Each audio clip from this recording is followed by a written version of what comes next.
आता 1-2 महिन्यात परीक्षा चालू होतील.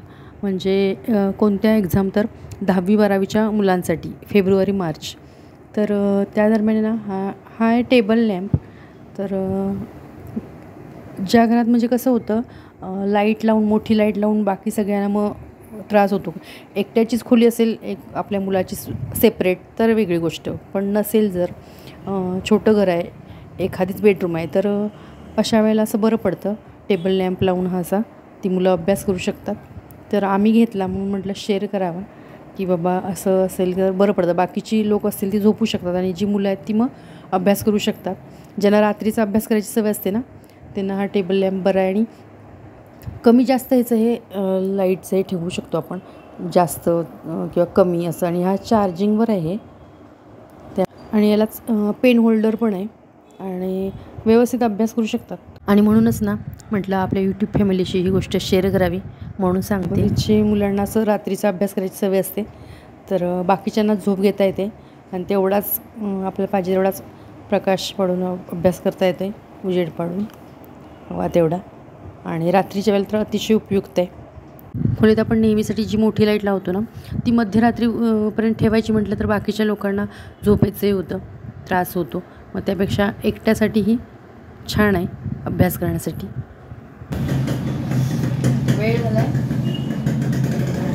कॉलेजमधून आलं आहे आणि बाहेर ऊन आणि म्हणजे मळं असं वातावरण आहे.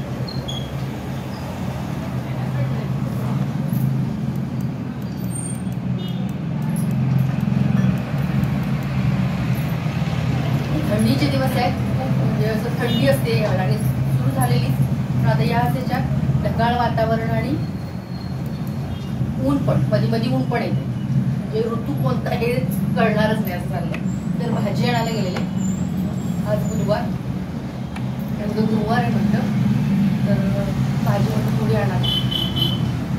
तर भाजी महाग आहे. महाग म्हणजे काय, बटाटे 50 रुपये, कांदे 50 रुपये आणि ही साईज आहे 50 रुपयाची. आणि बटाटे म्हणजे इथेच 100ची नोट झाली. तर आणि लागते म्हटलं आपल्याला आणायला थोडी का असं नाही, मग मी पण थोडीफारच आणते. टोमॅटो वगैरे, वरण्याची शेंगा, ह्याची आमटी वगैरे छान होते ना या दिवसात, त्यामुळे आणली. तर थंडी नाही पण आणली. कोथिंबीर, फळं आणली. उद्या गुरुवार आहे त्यामुळे फळं लागतील, म्हटलं फळं घेऊया. आणि हे असं याला उद्या आपल्याला सकाळी करायची काय संध्याकाळी काय फिक्स नाही दिलं. पण हे डहाळे आणले, उद्या गुरुवारच्या पूजेला लागतील ना, मार्गशीर्ष पहिला गुरुवार. तर आता पाण्यात ठेवते, नाहीतर मग फ्रीजमध्ये ठेवते, बघूया काय करायचं. आजच आणले म्हणजे उद्या आणि सकाळी जाऊन घरी घेऊन म्हटल्यावर आज आणले. कारण आज होतेच, फुलं नव्हती आजच्या पूजेला, फुलं वगैरे सगळंच होतं. दोडके, आलं भरपूर आणले, कारण आलं संपलं. आणि काय होतं चहात आपण आलं घालतो, कारण वातावरणामुळे थोडंसं घसावर सगळ्यांचं येण्यामुळे प्रत्येक वेळेला चहामध्ये आलं घालतोयच. म्हणजे 2 चहा असले तर मी कधी एकदा तरी चहामध्ये आलं घालणं होतंच, असं होतं. तर तरी सगळं ठेवून घेते. कोथिंबीर आता लागेल नीट करून ठेवणार. बाकी सगळं बटाटे वगैरे हे करून ठेवते, धुवून वगैरे पाण्यात घालून ठेवणार.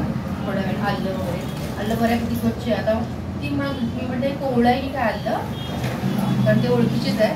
तर त्याला म्हटलं मला हे वाटतं की कोवळं आहे आलं. तर म्हणजे तसं आहे, ते मशीनने म्हणे आता धुतात असं ते म्हणते. तर मलाही माहिती नव्हतं, कारण इथं कसं माती असते. मग मी पण आणल्यावर धुते, पण मला दिसलं तेच कोवळं आहे की काय. म्हणजे म्हणजे नाही कोवळं नाही, मशीनने धुतात, आता काय माहिती.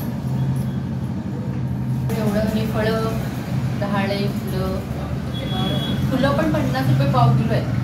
आणि आता मार्गशीर्ष गुरुवार आहे त्यामुळे ते लावतात जास्त नाही, त्यामुळे एवढ्याच ह्याचे मला वाटतं जवळजवळ 300-350 रुपये झाली असतील एवढ्या बाजाराची.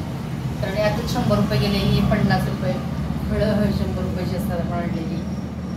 आणि बाकीची भाजी वगैरे 300-350 रुपये झाले जाऊ. मी काय टोटल गेलेली नाही आहे तू, पण अंदाज एक सांगितलं असं. आणि आपल्याला खूप वावंच लागतं सगळं ते, कारण भाजी तर लागणारच. माझे शुक्रवारची फळं, फुलं, डहाळे जे काय ते लागणारच. त्या संध्याकाळी प्रणवतीला नारळ आणायला सांगितलं, तर मी गेले तर मी आणेन. कारण इथंच स्वेटर घ्यायचं आहे, हर्षदाचं स्वेटर घ्यायचं आहे. जर गेली ना स्वेटर घ्यायला वगैरे तर शेअर करेलच, कारण घ्यायचं होतं तोपर्यंत 30 म्हटल्यावर संपली म्हणजे वातावरणच चांगलं तर गेले तर शेअर करते. आधी आल्यावर केस मारली पाहिजे, केस म्हणजे तर मस्त उकडायला लागली, गरम होतं. चला हे ठेवून घेते आता. कोथिंबीर अशी फ्रेश मिळाली म्हणजे मध्ये महाग होती, पण कोथिंबीर तेवढी स्वस्त आहे, म्हणजे बाकी सगळं महागच आहे. कोथिंबीरवर ना बरेचसं पाणी मारलं असतं, पण या पिंडीवर पाणी मारलं नव्हतं, त्यामुळे मी ही घेतली. 6 वाजलेले आहे आणि मी आत्ता चालली आहे दुकानात, म्हणजे स्वेटर घ्यायचं आहे. ती हर्षदाला स्वेटर घ्यायचं आहे, तर ती क्लासला गेली, ती येईल तिथे आणि मी पण इकडून जाते आणि मग स्वेटर घेऊ. आणि उद्याचं काही जर लागलं वगैरे तर साहित्य तर ते घ्यायचं आहे. नमस्कार, मी पद्मजा, राजाराणीच वर्ल्ड या आपल्या यूट्यूब चॅनलवर मी आपल्या सर्वांचं मनापासून स्वागत करते. आजचा दिवस तुम्हाला सुखासमाधानाचा आणि आरोग्यदायी जाऊ हीच ईश्वरचरणी प्रार्थना. चला जाऊया, कारण वेळ बराच झालेला आहे आणि अंधार लवकर पडतो, त्यामुळे जाऊन येऊया.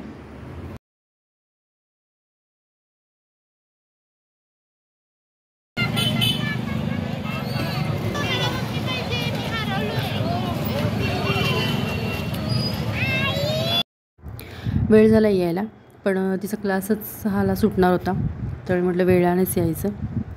पण गर्दी कधीही आलं ना तरी गर्दी रोडला प्रचंड असते. पूर्वी कसं सण वगैरे असेल किंवा रविवार शनिवार असं, शनिवार रविवार तर बघायलाच नको, पाय ठेवायलाही जागा नसते, पण इतर वेळेलाही कधी आलं ना तर गर्दी असतेच महाद्वार रोडला.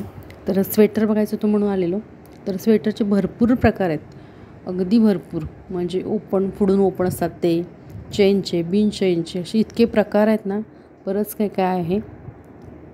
तर आम्ही बघत होतो वेगवेगळ्या. आता म्हटलं तुमच्याशी शेअर करावं, कारण म्हणजे आता थंडी नाही आहे सध्या, पडेल अशी हे आपण हे करूया, कारण थंडी पण हवी, काही पिकांसाठी म्हणा किंवा काही याच्यासाठी म्हणा पाहिजे थंडी.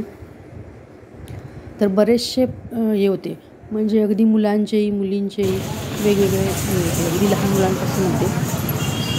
इथं पर्स आहेत वेगवेगळ्या, आणि बरीच शिरवला गेलं की कोणतं साहित्य मिळणार नाही असं नाही, सगळं मिळतं इथे.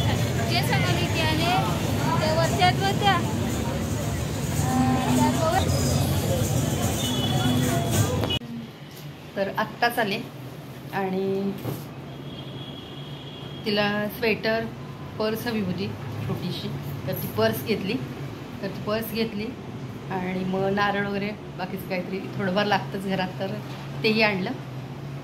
तर आता जेवण करायचं आहे, जेवण करून घेते, ड्रेसवर चेंज करायचं आहे. आत्ताच आले. तर आजचा व्हिडिओ आवडल्यास नक्की लाईक, शेअर आणि आपल्या यूट्यूब चॅनलला सबस्क्राईब करा, किंवा अजूनही सबस्क्राईब केलं नसल्यास प्लीज सबस्क्राईब करा, किंवा हा व्हिडिओ तुम्ही नवीनच पाहत असल्यास प्लीज सबस्क्राईब करा. पुन्हा भेटू अशाच एका नवीन व्हिडिओसोबत, तोपर्यंत नमस्कार.